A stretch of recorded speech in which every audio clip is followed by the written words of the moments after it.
How did you connect with Doug McGuff, and what was that experience like of working with him? Well, it's funny. I had never heard of Doug McGuff.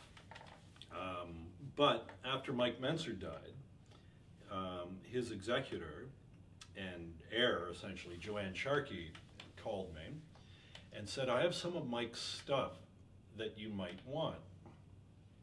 And she mentioned the Leonard Peikoff Logic tapes that Mike had listened to, and she mentioned a couple other things, and then she said, oh, and there's a VHS by Dr.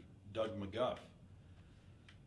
And I thought, what the hell is this? This is another Dr. Phil type character trying to cash in on Mike's coattails, in the bodybuilding world. And she said, would you like me to send it to you? And I said, I probably should see it, just in case.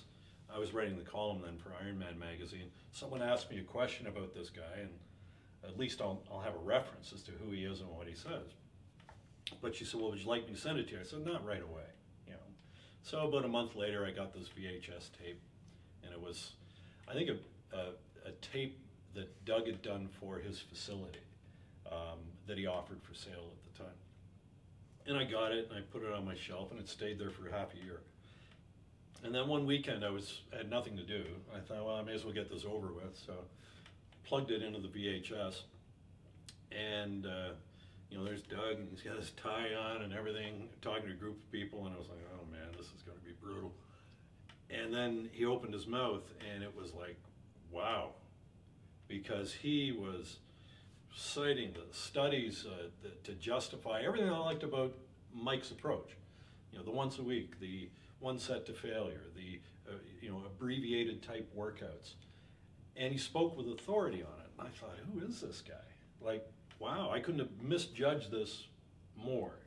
So I was fascinated. I probably watched it 3 or 4 times, and I had, I know Blair Wilson was a trainer at my gym at that point, and I had him watch it, and I had people in the medical community up here watch it, and I thought, I'd like to pick this guy's brain, because he clearly knows whereof he speaks. So I had to think of a premise that would rationalize why I would call him out of the blue. He was a physician. I didn't want to, usurp his time. So I thought, well, what if Ironman magazine was interested in an article, an interview with this medical doctor who's taking a serious look at exercise?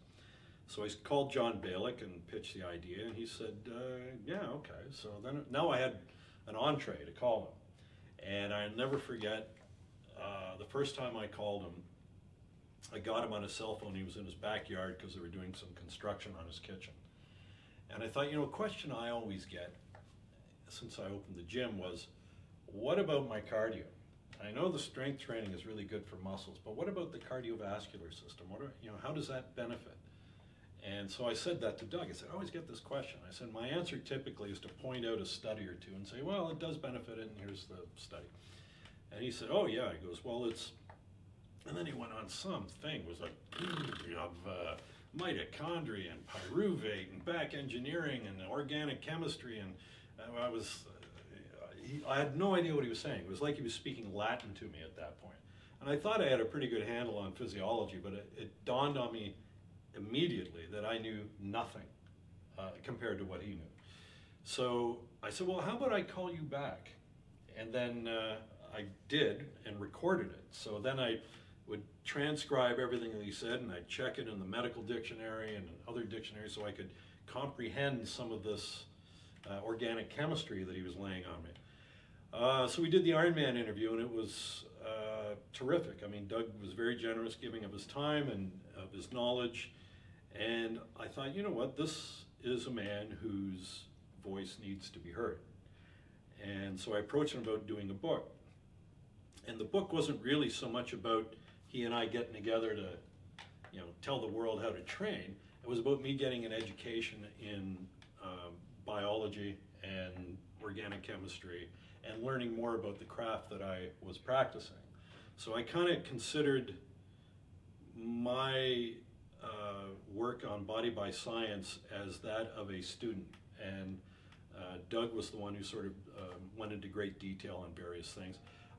the way we wrote the book is I would phone him and record our conversations, and then I would, mold them into chapters and send them to him to look through and revise, and that was how the book became written over a period of time. Initially, it was a very big book. It was too big for the publisher. I think we had 800 pages. So we had to parse it down, take certain chapters out, and most of that material went into the question and answer book that followed. But yeah, I have tremendous respect for Doug McGuff.